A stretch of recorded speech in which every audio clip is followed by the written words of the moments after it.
Hey, it's Mike with TechBB, and today what I want to talk about is setting up your trigger properly, debounce, bouncing your trigger, and stuff like that. I see teams that go to NPPL, that may not be savvy in setting up their trigger properly or how to check for bounce properly, and then they get a negative 100, which costs the team pretty much the entire tournament.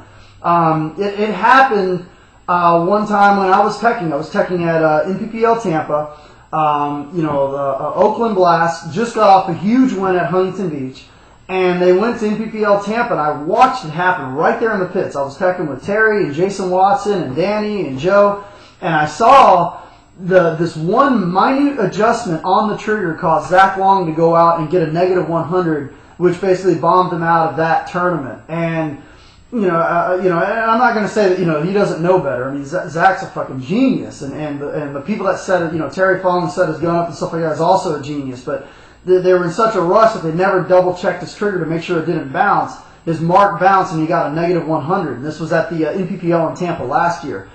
And so I want to put a video up really quick on setting your trigger up properly, so that your gun doesn't bounce when you're out there playing, if you're going to play in a semi-auto tournament. I mean, you get a penalty for a bouncing gun, your tournament's over. I mean, you're done. You can play the rest of the tournament, but you're pretty much done. I mean, a negative 100 in NPPL, especially as expensive as those entry fees are, that's a pretty devastating thing to happen. So let's talk today about setting up debounce. So the reason why I pulled the shocker out today is because this is the only gun that doesn't have this adjustment setting. So this is my one attempt at irony here. But there's three ways to check your gun to make sure that it does not bounce. Okay, the first way, which is pretty common that people try this at home, but it's not really used that much, is what they call the tank slap. Now, you don't have to hit this tank super hard, but a nice little tap like this is going to see if your gun is set up improperly and it's going to bounce. The reason why is every gun's got a little bit of recoil, every gun's got a little bit of kick, and what happens is when you pull the trigger,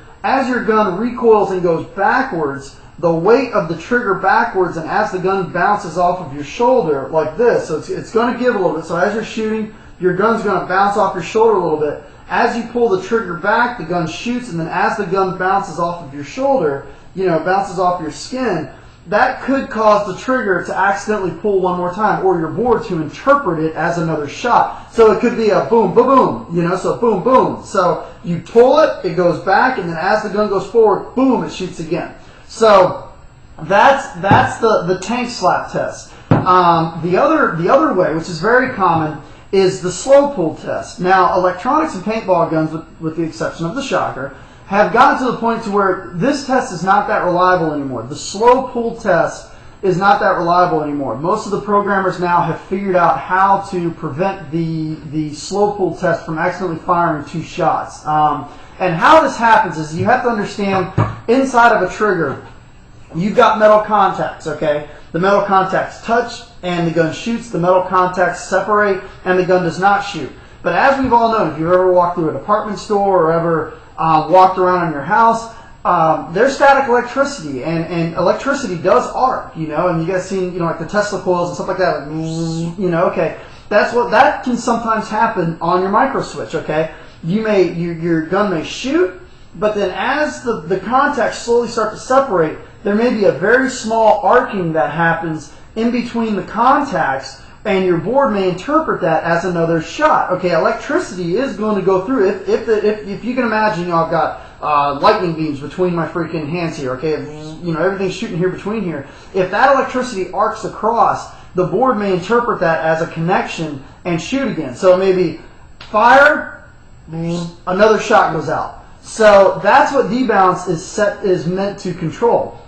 And the slow pull test, it basically tests for that. It basically tests to make sure that the board is not interpreting as the contacts are as the contacts are separating, that little arcing motion in between there, that right between there, the board may interpret it as another shot. Now, most of the guns built today the software is good enough where that does not happen. So that's not exactly a very good way to test. The best way to test if your gun is truly set up for semi-auto is what I call the one-finger fast pull test. And this is where most people don't test, and this is where most people get into trouble. What you do is as you're shooting, you take one finger and keep tapping your trigger. So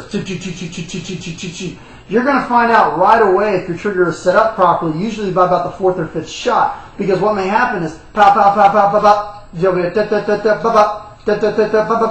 So that's how you can tell if your debounce is, or your trigger is not set up properly, is the 1-finger fast pull test. That's the best way I've seen to test if your gun is bouncing or not. So it's going bop, bop, bop, bop, bop, bop, bop, bop, bop, bop, bop, bop, and then that's when you're like, okay, now I need to up my debounce setting. Now, a good starting debounce on most of the guns that I've seen, if the trigger is set up properly, is usually between about 5 to 7, is a good starting point. So that's what I would suggest. Now, if you get that on the 1-finger fast pull test, pop, pop, pop, pop, pop, pop, pop, pop, pop, pop, pop, pop, you know, that extra burp of shot, then you may want to keep upping your debounce in increments and keep trying it until your gun doesn't do that anymore.